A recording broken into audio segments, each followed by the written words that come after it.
My name is Heather Duncan and I'm a type 1 diabetic. I was right at 5 years old, before school obviously, before kindergarten even started.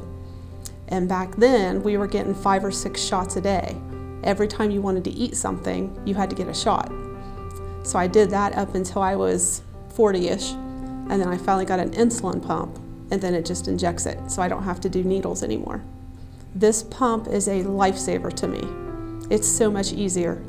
I don't have to carry needles around and get bag checked by everybody, and security didn't even care if you have an insulin pump. But if you have a needle, they want to know what it's for, and if you have paperwork to prove you need it, and so on and so forth. I was diagnosed, and then a friend of mine who lives right down the street was also diagnosed, a couple months different.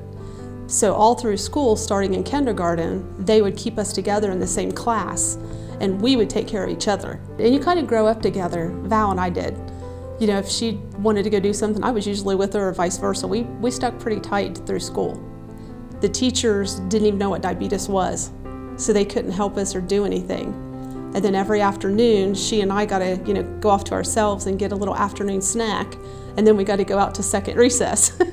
So all the other kids were a little jealous, but the turnaround's not as bad, I guess. I don't know. They called them sugar cubes back then, little blocks of sugar, and we had to keep those with us all the time. Most of our elementary teachers, they also had like the trial size candy bars and whatever.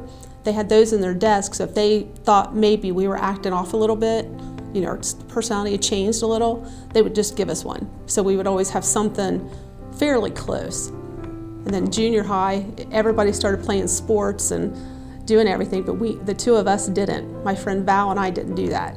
We just didn't do it. We were to the point where if her blood sugar would get low or mine would get low, I would see hers and she would see me, and we knew each other inside and out. We knew who was going low and who wasn't. I've spent 20 years in law enforcement, and I've done everything any other normal person would do. You can absolutely live a regular life. There's no reason you can't lead as normal as your non-diabetic friends. You know how to care for yourself. You know what to take and what not to, what to eat, what not to. You learn that fairly quick.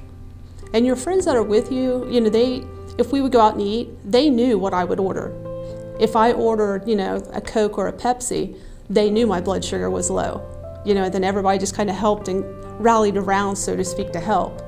But I was no different. And then once I got my insulin pump, I keep it in the pocket of my jeans, and you can't even see it.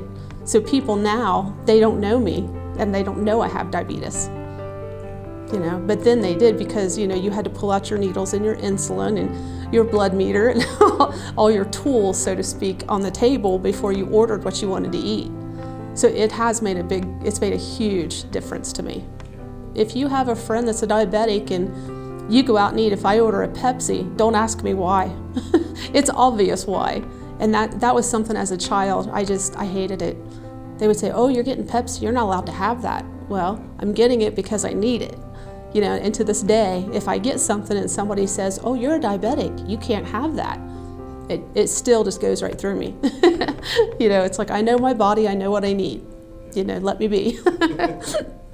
My name is Heather Duncan, and I am a type 1 diabetic.